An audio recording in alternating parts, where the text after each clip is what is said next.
जिनके नाम से ही महान आत्मा का बोध हो, उस महात्मा नाम वाले व्यक्ति का चरित्र और संपूर्ण जीवन कैसा होगा, ये हम स्वतः ही अनुमान लगा सकते हैं। नमस्कार, मैं श्रेया कुमारी और मैं उपर्युक्त वाक्य और किसी के लिए नहीं बल्कि अपने बापू या कहें तो महात्मा गांधी के विषय में कह रही हूँ। जिस तरह नदी के बदलते तरंग हमारी कल्पनाओं को अलग अलग मोड़ देते हैं, ठीक वैसे ही गांधी के समय समय पर अलग अलग नाम उनके व्यक्तित्व में जुड़ते नए आयामों को दिखाती है।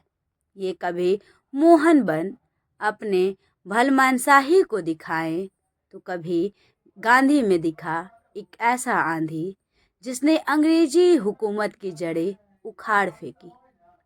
महात्मा से लेकर बापू की छवि और फिर राष्ट्रपिता, ये सब तो थे उनके नाम और उनके गुण। उनके काम से भी हम सभी अवगत हैं, पर क्या हम उन कर्तव्यों का निर्वाह कर रहे हैं जिनकी उम्मीद हमसे गांधी जी ने किया था? हम सभी अपने भविष्य की चिंताओं में डूब वर्तमान को खो रहे हैं, जबकि बापू ने कहा था कि भविष्य इस बात पर निर्भर करता है कि हम वर्तमान में क्या कर रहे हैं। आज हम सभी के पास शिकायतों का पिटारा है। कभी शिकायत सरकार से है, कभी व्यवस्था तो कभी प्रशासन से, परंतु हम स्वयं शिकायतों की भीड़ से अलग हट समाधान के पथ की ओर नहीं बढ़ रहे। हमें किसी दूसरे का इंतजार है जो आकर हमें तमाम तरह की परेशानियों से निजात दिलाए, जबकि बापू ने लिखा है, भीड़ में खड़ा होना आसान है, लेकिन अकेले खड़े होने का साहस होना चाहिए। ऐसा ही साहस बापू में था, तभी वो गुलामी की राह से अलग खड़े हो स्वाधीनता, स्वतंत्रता, समानता के लिए अग्रसर थे। ये बड़े दुर्भाग्य की बात है कि हम बापू की भूमि पर पलने वाले युवाओं में आज बापू का एक भी गुण नहीं दिखता। आज सच की जगह हम पग पग पर झूठ को अपना साथी बना लेते हैं।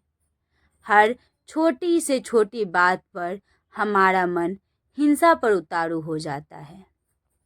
आज ना आचरण अच्छे हैं ना विचार, जबकि बापू ने हर काम को सधे और व्यवस्थित ढंग से किया।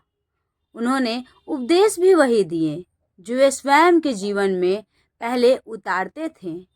इस बात की पुष्टि उनके जीवन की एक घटना से की जा सकती है, जब एक स्त्री उनके पास अपने बच्चे की शिकायत करते हुए कहती है कि बापू, मेरा बेटा मीठा बहुत खाता है, आप इसे समझाइए ना कि ये इतना मीठा ना खाए।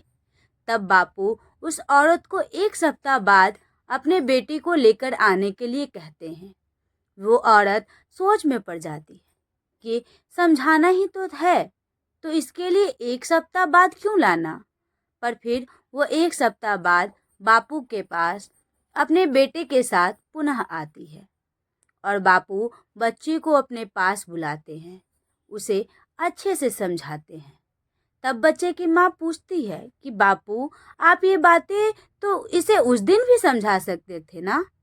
तब बापू कहते हैं कि मुझे खुद मीठा खाना इतना अच्छा लगता है कि मैं खुद को मीठा खाने से नहीं रोक सकता था। ऐसे में मैं उसे उस समय जो उपदेश देता वो तब तक उचित ना था जब तक मैं स्वयं उस पथ से ना गुजरूं।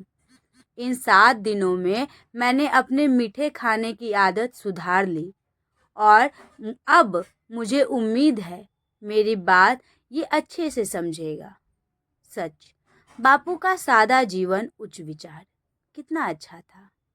देश का आज जो ये रूप है, आज़ादी की जो सांस हमारी धमनियों में दौड़ रही है, ये सब उन्हीं की तो देन है।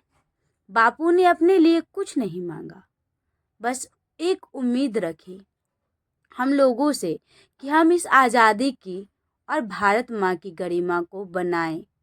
उन्होंने जिस राम राज्य की कल्पना की थी, उस राम राज्य की छवि को हम बरकरार रखेंगे।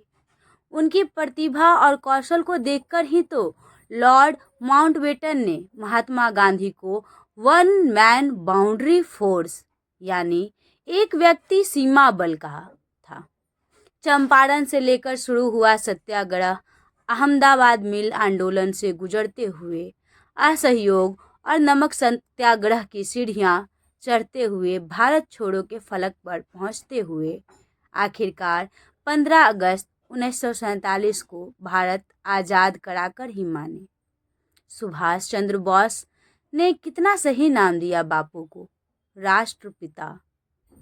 सच में हम सब भारतवासी धन्य हुए ऐसे राष्ट्रपिता को पाकर, धन्य हुई भारत माँ ऐसे सुपूत पाके, और धन्य है हम युवा जिनके पास बापू की विरासत रूपी बातें, यादें और कहानियाँ हैं। जय हिंद, जय बापू।